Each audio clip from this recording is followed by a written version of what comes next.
Oh, hi there. Didn't see you looking at me. Thank you for tuning into Uncomfortable History. I am the sole operator of this channel at the moment, as will probably be for the foreseeable future. And for a channel with history in the name, I seem to be making quite a few videos with economics as the subject. That being Dispelling Economics Explained, a YouTube channel out of Australia. The reason being is because I feel economics should be put in its historical context. And what gives me the authority to make this judgment? One of these. With one of these. I double majored as an undergrad and graduated during the middle of a global pandemic in economics and history. My economics specialty was in theory with a capstone in behavioral, but I did take courses on the economics of poverty and econometrics. My historical focus was mostly around post-colonial and colonial era history, with a combination paper I wrote in my sophomore year of college discussing the Japanese housing bubble of 1985, the response of the Bank of Japan, and how it related to the 2008 financial crisis in the United States, which itself was spawned from another housing bubble. With that being said, I was originally planning, oh so eloquently here, to do a presentation like this with my mic with the TV in the background as my screen.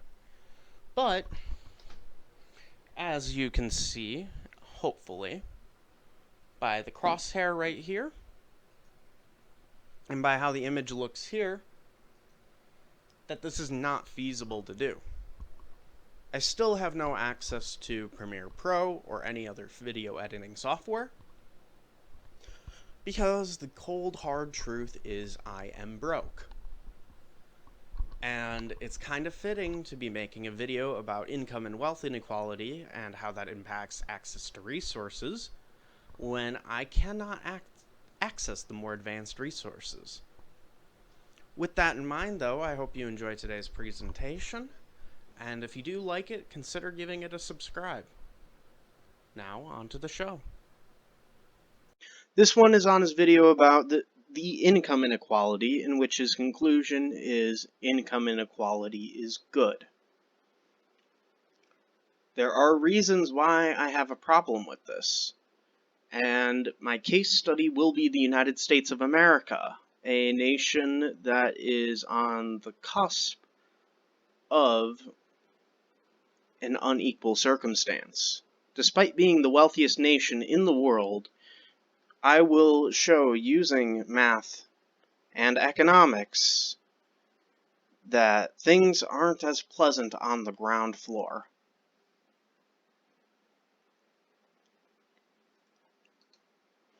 Now, a rundown on today's lesson. First, we will be talking about what the Gini coefficient even is. I assume most of you have no idea, as his video did not even address it, and how it can be used as a measure of income inequality and wealth inequality. Second, we will be addressing what the actual numbers are using data from the Census, the Bureau of Labor and Statistics, and from the Pew Research Center. Then we will address why you should care about those numbers. And lastly, an ad lib of my concluding thoughts and possible future action that can be taken. None of this is scripted. I am trained as an academic who does presentations for classrooms, not as a YouTuber. So, let's move on. So the Gini coefficient is a measure of wealth as a proportion of the population. As you can see on screen, the old proverbial case is if the richest 20% have 80% of all income, then the Gini coefficient would be at least 0.60, or 60% of the wealth belong to 20% of the population. Now, this measures inequality as the more wealth there is closer to the top of a society, such as 1% owning 100% of all the wealth in a country, the closer the Gini coefficient measure goes to a value of 1, and vice versa. In an ideal egalitarian society where everybody has the exact same wage, there is a 0 for the Gini coefficient. I will add, though, no society is perfectly equal in wealth distribution, nor should it be. There is a case for inequality, as income inequality rewards certain professions, such as invention, academia, and medicine, with a higher wage and a higher degree of living compared to common work that can be done and will eventually be done by automated labor. Now, this is merely an economic tool to measure the proportion of wealth allotted to the top earners compared to the rest of the populace. It is not a perfect tool, but it is a good indicator of actual income inequality, as well as why it matters.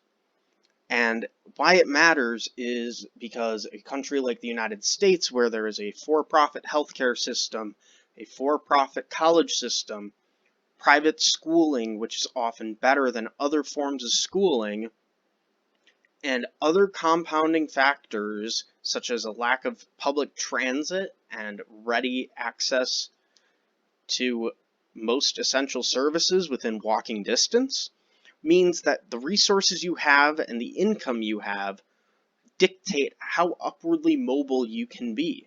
It dictates how much you can save, how much your kids can have for college. Whether you take your money and buy insulin or pay your rent. And this is why this measurement is important as a value of inequality.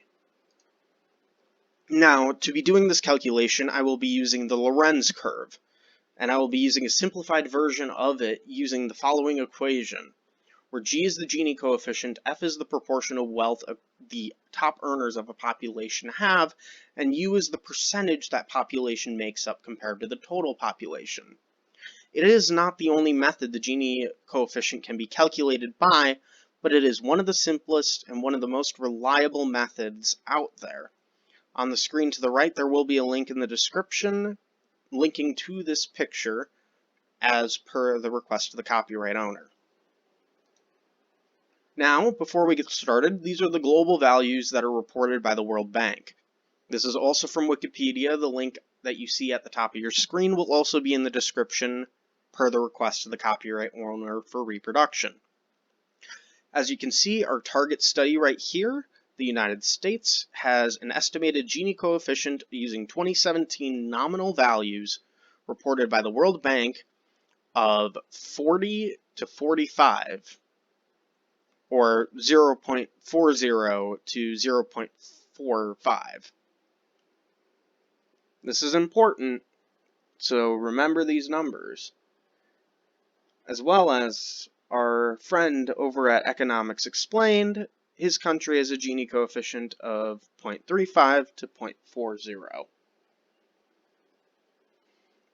Now, this is the data that is sourced from the Pew Research Center. I got this indirectly through an article that I will be linking in the description, but the data checks out, and I have looked at the data myself to do this.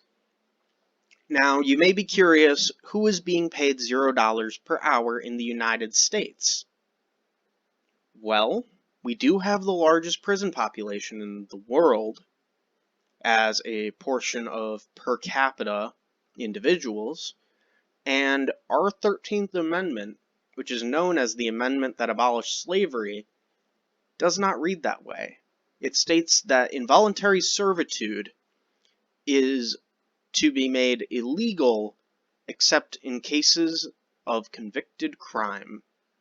So a lot of those manufacturing jobs that were lost over the past several decades, those jobs were not necessarily lost when there was outsourcing going on. A lot of that labor was either automated or done by modern-day slaves. And there's no easier way to put it, and I included those numbers as an increased factor. Now, as you can see, the wage per hour is a bit tricky because not everyone makes an hourly wage. A lot of people are paid salary. But in order to make this calculation a lot better and more accurate, I took the median salary if none was provided and divided that by 52 weeks in the year and 40 hours per week. Now, this is an incomplete equation, as many lower class people in the United States work upwards of 2 jobs in order to make ends meet, and not all CEOs work every week of the year, as well as not accounting for overtime or sick days, holiday pay, and all of those other factors. This is a limitation, but not one that makes the data incorrect. Now, the range of the 1% varies by state. Some states in the United States have a value as low as $350,000 to be considered in the top 1% of earners in that state. But the minimum for entry nationally is $538,926. If you make more than that per year, you are considered in the 1% of all income earners in the United States. Now, there is no data available for the median income of the 1%. They are often quite secretive in their tax documents, but there is an average that I was able to find on an article on USA Today that will be linked in the description, and it will be used later on. I will do the calculation first without it and then with it. This is to ensure that the data is not skewed too wildly out of proportion. Another thing to note, all values are in nominal terms, not real terms, meaning inflation has not been adjusted in any of these values. They're just being taken at the face value, hence nominal. And this, most importantly, does not factor racial inequality either. This data does not factor the racial component into the calculations, as it is a generalized sample of the United States, though it is something to keep in mind that this data is much more drastic when it comes to people of color in the United States. So moving on, we are going to construct our Lorenz curve without the 1%. So I took the data in cells 22 to 25, columns A and B, and I applied them to a graph. On the left axis is the percentage of the population, y-axis is the percentage of the population, while the x-axis is the wages calculated in US dollars per hour. Now, the points on the graph are the median income with lines of best fit in between. At this point, I took a little creative liberty into Photoshop, and by that I mean Microsoft Paint, and did a little rotation, and what do you know, we have a Lorenz curve. On our x-axis now is the population, and on our y-axis is the wages in dollars per hour. Now on the top you can see the Excel calculation and table for the Gini coefficient without the 1% factored in, with U equal to 18% of the population and F equal to 0.644 or 64.4% of all earnings in a year. So to calculate G, you take that approximation and subtract out the percentage of the population, and you get a Gini coefficient remarkably close to what was on the Wikipedia entry of 0.4635339. And this data lines up quite nicely with the Gini coefficient numbers that are published by the United States, the Bureau of Labor Statistics, and the United States Census, and is generally considered an acceptable level of income inequality in all honesty. It would incentivize people to innovate, go to college, and do other steps such as start businesses to stimulate the economy and lead to economic growth and expansion. To verify as well, here is some external statistical data calculating the Gini coefficient at 0.49 currently. The source to this will also be in the description. And with a calculated value that I received within plus or minus 5 of the value calculated by this source and other sources, I feel confident that my math was correct in what I did. Now we add the 1%, and this is the average income of the 1% calculated at an hourly wage of $817.31 per hour. This does not even factor in stock investments, land investments, accumulated value through other forms of wealth creation and generation, nor any other externalities that could lead to an increase in wealth. This is only income that we are calculating here. As you can see already, it took our data from being within 100 US dollars per hour to having it all the way on the right side of the graph past 800. This is more pronounced when we actually construct the Lorenz curve with the 1% here. As you can see, compared to the other Lorenz curve earlier in this presentation, there is a much more pronounced value for F, with a value of 0.853 for F. This means that 85.3% of all the wealth in the United States is concentrated within the top 19% of society. This demonstrates a much greater disparity in income inequality with a closer measure of the Gini coefficient once you include this value for the 1% at 0.6634.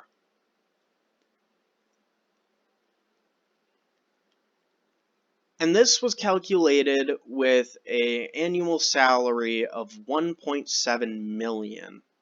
This is not even including billionaires or trillionaires. So the inequality in the United States is likely more pronounced than this graph is even able to show as well. Unfortunately, the data are not as readily available when it comes to this. And as we will see in the next slide when I discuss the French Revolution, this is the high end of the projected Gini coefficient in pre-revolution France. Now, the French Revolution is often used as an example of how income inequality can go wrong. There is an often misattributed quote to Marie Antoinette, to which it is foretold that she, when seeing the Paris Commune riot for bread, stated, "Let them eat cake," before her head was taken. Now this is false, but it makes a nice story. Now, the blurb on screen is from a historical paper that will also be in the description. I will have a page number as well in order to make finding it easier where this paragraph is taken from. But pay attention to the line halfway through the paragraph. Based on how our proposed distribution of income, we found a Gini coefficient of 0.59. When we recalculate it based on the assumption that the income of the top quintile could vary by plus or minus 10%, the effect is to increase the Gini coefficient to 0.66 or to lower it to 0.55. The higher estimate would put inequality in France substantially higher than elsewhere in Europe at about the same period. The lower estimate would place France somewhat, but not greatly, below the estimate for Britain.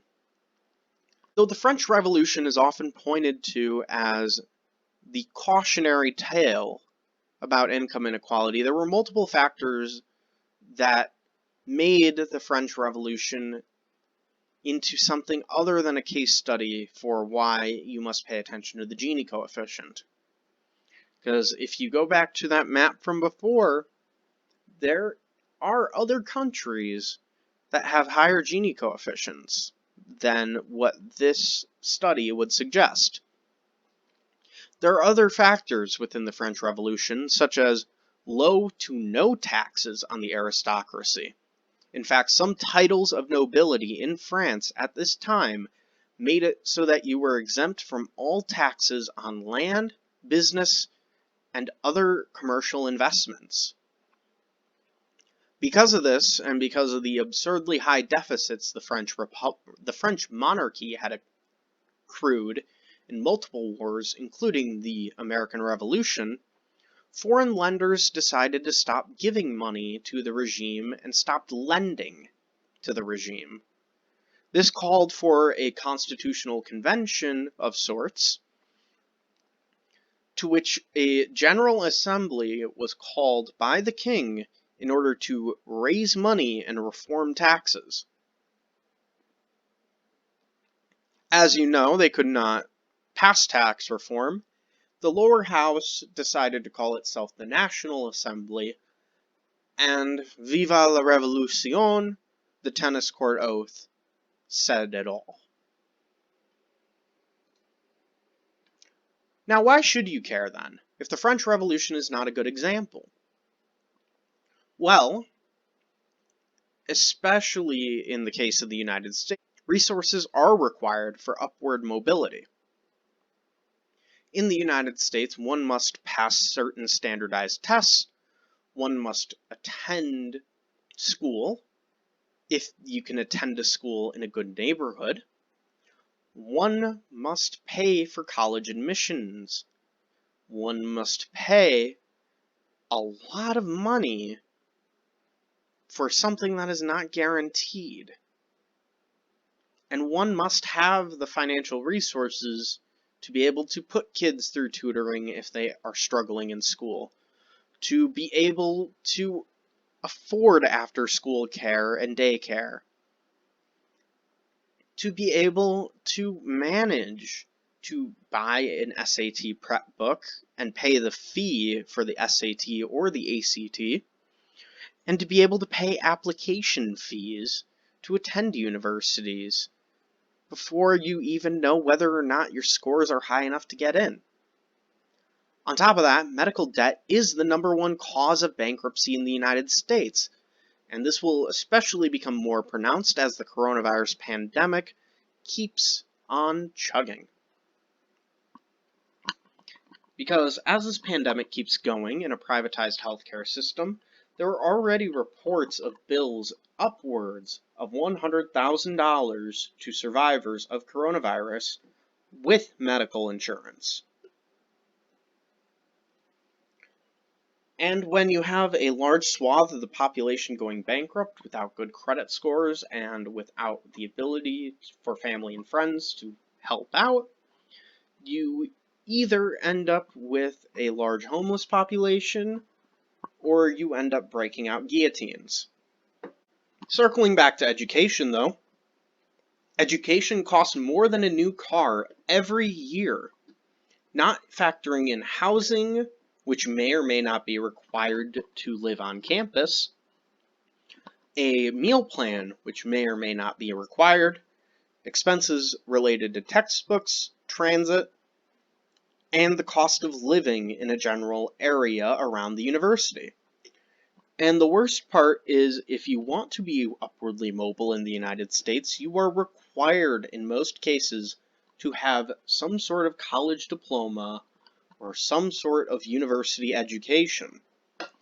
As more jobs, especially lower wage, low skill, or high wage, low skill jobs, are either being automated or outsourced, there is becoming an increasing need for people to have the ability to gain an education in order to be able to still pursue that novel American dream. Another factor that you should care about is that the United States will not be the reserve currency forever. In fact, in the early 2010s, when the American Tea Party took over the Republican Party in the United States, which is part of the reason we have Donald Trump in the first place. They threatened more than once to prevent loan repayments to our creditors.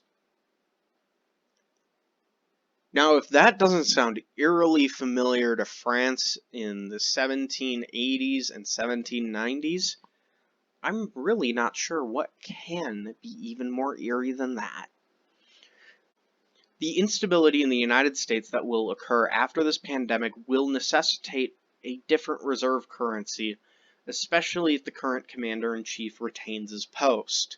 This is not good for the economy and is an externality that must be factored in and a contributing factor to further income inequality. Because if the United States is no longer the reserve currency, then the system of having a large portion of the population on near poverty wages will collapse in on itself.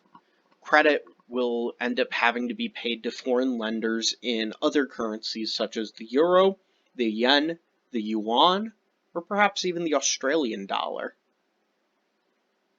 And U.S. companies, which make a large portion of the global economic output, especially GDP exports from the United States, will have to have reserves of cash in other currencies or go bankrupt themselves. The next factor is that automation will be the prime driver of inequality in the next decade. To this, I will link in the description CGP Gray's video, Humans Need Not Apply, in which he discusses how in the future, the very near future, most robots will be able to perform menial tasks, such as the #1 job in the United States by employment numbers, truck driving. This inequality that will be brought out by automation will not be easy, and it will not go well if this issue is not taken seriously. And lastly, I don't want to have to summon Madame Guillotine in order for me to live in a society at which I have the ability to have upward mobility and life, liberty, and the pursuit of happiness, as was enshrined by Thomas Jefferson. Unfortunately, it may be a little too late. This photo was taken outside of Jeff Bezos' house during a protest against police brutality in the United States, a very real problem, and a problem that disproportionately affects the African American population of this country. But it is just not people on the left of the political spectrum doing this. Here is, as well, Ferguson during a Black Lives Matter protest, and Puerto Rico, one of America's colonies, also presenting guillotines. So this is not just about the rich. And this, now, was taken at the Reopen rally in my state of Wisconsin on the left, and at the support of the Second Amendment rally in Virginia on the right. Notice how they both also have guillotines. In conclusion, Guillotine 2020 may not be the option anybody wants. Sure as hell is not the option I want.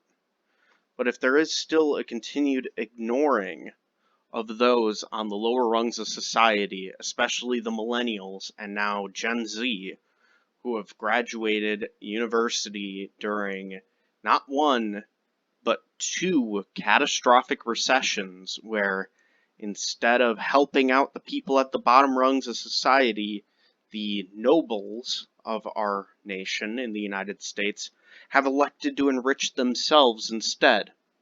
As I stated when I talked about France, the top earning tax rate in the United States is remarkably low. The U.S. deficit is around 25 trillion U.S. dollars at the current moment. And the world reserve currency of the U.S. dollar will not be forever, especially with callous spending, increased trade tariffs, and a lack of upward mobility in this society. You may want to hide your wealth overseas, and you may want to make it so that you prepare some disaster preparations, such as bunkers. But one thing's for certain, when you get out of your bunker, bunker boy, what kind of nation are you going to rule, if at all?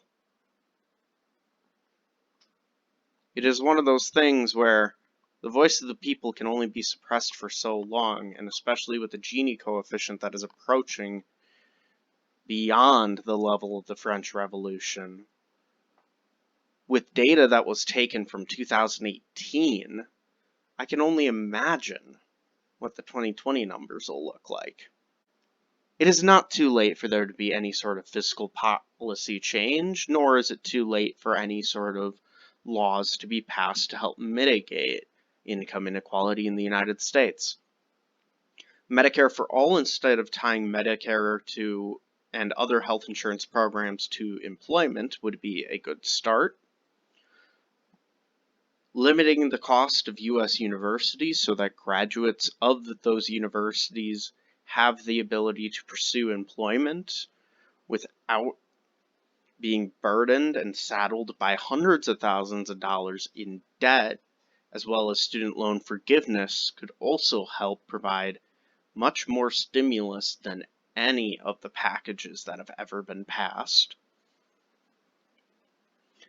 And ways to have affordable housing in major metropolitan areas, or incentivize companies to move out of major metropolitan areas such as New York and San Francisco and instead into cities in the American heartland such as Columbus and Cleveland, which are overbuilt for former manufacturing jobs and underhoused. With all of this in mind, though, if nothing happens, well, let's just hope I'm not the next American Robespierre.